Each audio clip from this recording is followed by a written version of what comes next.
Hi guys, this is Official Ma here and welcome to my YouTube channel. In this YouTube channel, we talk about men's relationship, women's psychology coming from a human's point of view, and how to get to your dream girl. If you know this kind of content interests you, why not hit the subscribe button, that red button that is there, that red sign that is there. Just hit the subscribe button and I'm giving you 3 seconds to do so. So without being done, let's proceed to the video.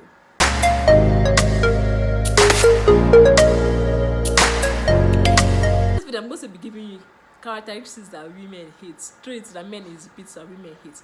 Are you wondering why you've not gotten that girl, like you've not gotten your dream girl? Like every girl that you go to, they keep on rejecting you. You think that you're cursed. You think that, oh, what's wrong with me? Am I cursed? Is my village people following me? What's happening to me? But this characteristics you're exhibiting that's making every woman run away from you.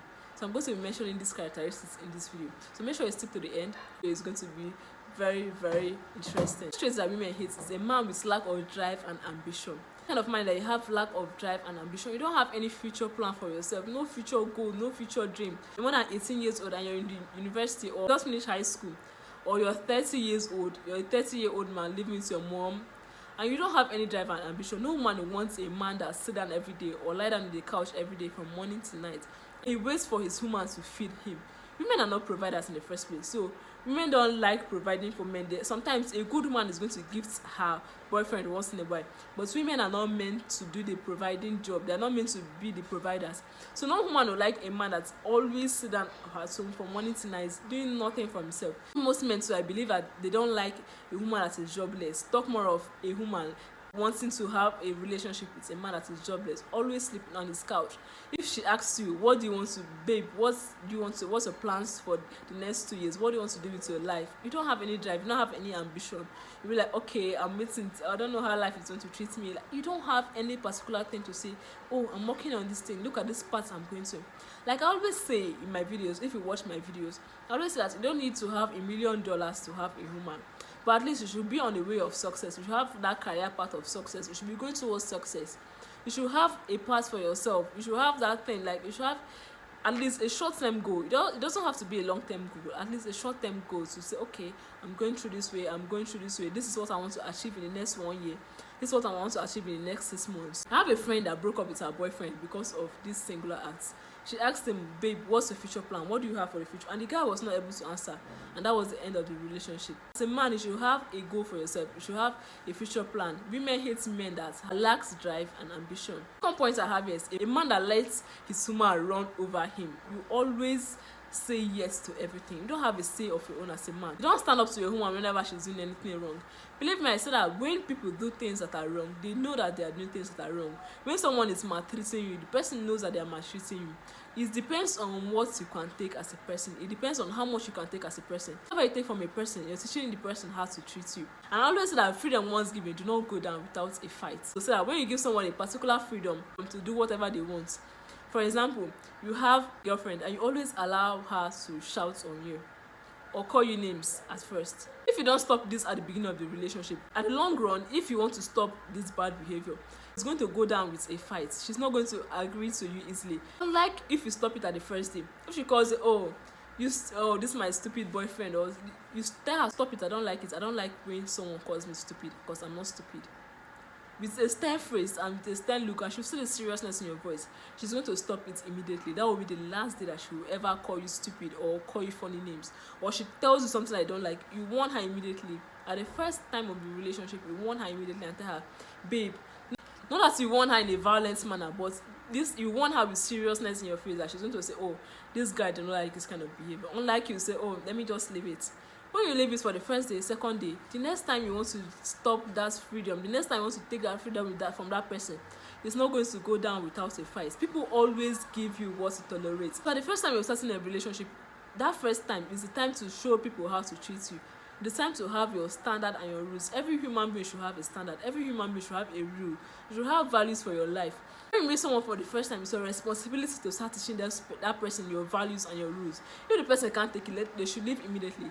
That at least that way to help you to separate the wheat from the chaff. Than leaving that person at the long run, when you want to take the freedom from the person, it's not going to go down without a fight. The person is going to rebel against it because freedom once given do not go down without a fight. So when you allow your woman to run over you, she's going to think to herself, oh, this guy that allows me to treat him anyhow, this guy that allows me to insult him, do you think that he can protect me? Because I always say that the primary role of every man to his woman or his family is to provide and to protect. If you think that, oh, this guy cannot protect me, and number one, the first point I say, he cannot provide, what's she going to do? She's going to pack her things and go to a guy that is more serious, or a guy that she feel like he can do those things better than you. So if you allow your woman to run over you, you're teaching her to disrespect you. And with so doing, she'll be thinking in her head, if this guy cannot stand up to me, I don't think he can stand up to others for me. The third point I have is a man that is always blaming others for his misfortunes. You're always there, sitting on your couch, sitting every day, blaming other people for your misfortunes. You have to take responsibility for what goes on in your life. You don't have to sit back every day and start blaming people for your misfortune. Oh, if my dad was more richer, if I had a more richer uncle, if only I went abroad, if only I schooled abroad. At first, it might be all fun and games. Oh, she'll be supporting you as a supportive girlfriend. But as time goes on, even her friends, because trust me, women communicate very well in relationship. And most things that when your girlfriend start exhibiting some kind of behavior, trust me, it's her friends that are giving her those advices. So when you're the kind of guy that like blaming everyone for your misfortune, and you don't have anything to show for yourself, at the long run, she'll go and meet her friends. Her friends will start criticizing you. They'll be like, oh, this is your boyfriend. He can't even give you anything. He can't do this. He can't do that for you. And before you know, even though she loves you so much, those words will start playing in her head. She'll be like, it's true, this guy is always blaming everyone for his misfortune. At the end of the day, she'll get tired of your complaints because you're not taking any action. You're always complaining. Oh, if only I was not born in a third world country, if only this happened, if only that happened, if only I went to a private university, all those kind of things. She'll be like, okay, this guy always complain, and one day she's going to pack her bag and tell you, my friend, I'm going, bye bye, I don't think I want to have a relationship with you. Or she will use the normal popular slang, I need a break, I want to think things over. She's not thinking anything over. She's tired of you and your complaints. So instead of you to complain, it's better you take responsibility for yourself and responsibility for your actions. It's better that way than blaming everyone for your misfortune. Nobody is responsible for your misfortune. You have the power to turn everything around if you really want to. The point I have here is a man that doesn't show his emotions. I don't mean that you should show your emotions in the way that you should put it out on your sleeves and start crying to her and start shedding tears, or start putting your emotions out, like fully out. I mean that a man that is able to communicate his emotions. Because most times I feel like most men, if they are having something going on with them, for example, the business is bad or something, instead of them to talk about their emotions to their girlfriends or their wives, they will either start giving up attitudes or start bringing out some kind of attitudes, and they will never talk about their emotion. They will never talk about what is going wrong with them. Instead, they will feel like they can just behave in a certain manner if they are going through something. And if you're going through something and you cannot talk to your girlfriend or your wife, if she's tired of asking, she's going to read up with wrong emotions. She'll feel like you're avoiding her, whereas you're not avoiding her, you have something going on with you. So I feel like women hate men. Women don't like men that don't know how to talk about their emotions. At least tell her what's going on with you. Tell her what's up with you. If you know your girlfriend is a very supportive type and she's going to support you in that time of your need, she's going to support you in that time you need her the most. It might not be financial support, but at least everyone needs emotional support once in a while. So women don't like men that don't want to talk about their emotions. I don't mean you should go and start crying for her, or I did not tell you so, or you start shouting and wailing. No, but at least you should be able to talk about your emotions. You should be able to communicate your emotions. So the next point I have is a man that can't stand up for himself. If you're that kind of man that you cannot stand up for yourself, you always allow everybody to run over you. Like the point I said in number 2. Yes, similar thing. You always allow people to run over you. If you have even your friends, you're the houseboy of your friends group. No one wants to be the girlfriend of a boy that is the houseboy of his friends group. If you want to send anyone on an errand, it's you.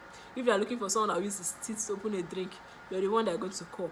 So a man that cannot stand up for himself, that cannot talk to people about himself, it's a very, very big trait that women do not like. The next point I have here is a man that does not have a time of his own. If you're that kind of man that you don't have a time of your own, you don't have time to reflect and think for yourself. Every human being, I feel like you should have a time of your own. You should have a time to reflect and think about your life. You're not that kind of man. You're always there. You're always clingy. You're always sending messages upon messages. And if you have not replied to a text that you sent, you're already shaking. You're already exhibiting some kind of behavior that is going to speak out low self-esteem. Always there, too clingy, always messaging. you're not going to be valued in that relationship. Because I feel like most times, even in a relationship, we should use the scarcity effect. Absence make the house grow fonder. Don't say you should ghost her for days or you should stop talking, but at least have that time of yourself, have that time for your work, have that personal time for yourself. It's going to increase your value in the relationship. So the last point I have here is a man that lacks self-confidence. You're always needing outside validation. You don't have to validate for yourself. There's nothing sexy than a man with confidence. So as a man, you should have a confidence, because like I tell people, even my clients, I tell them that women don't see you as a person. They don't see outside. What they see is the confidence in you. Believe me, that a woman can spot a man without confidence as easy as the snap of my fingers. So if you're a man without confidence, it's going to be very difficult for you to get women, because women love confident men. There's some men that draft that they are pulling up so many women than even you that's a 6 feet, you have 6 packs and everything, because of the confidence that they exhibit. Women don't like men that has no confidence. So if you're that kind of man that you lack confidence, it's best for you to learn how to start building your confidence. And how do you build your confidence? You build your confidence by faking confidence at first. So if you want me to make a video about how to build your confidence, just leave a comment in the comment section down below, and I'm going to look into it. If I have more than 5 comments telling me to make a video about how to build your confidence, I'm going to make a video on that. So with that being said, we've come to the end of this video. I hope you enjoyed the video. Don't forget to leave a thumbs up, like, share this video to your friends. All this are going to help our YouTube algorithm. It's going to help these videos to be pushed to more audience. And lastly, subscribe to this channel so you'll be part of our growing community. Join also our exclusive WhatsApp community. The link is going to be on my description box, and it's going to be on the comment section. I'm going to pin the link on the comment section. All you have to do is just to tap the link and you'll be directed to the WhatsApp and be added to the group immediately. You don't want to miss out on this opportunity to be part of our growing community. I love you all and see you in my next video.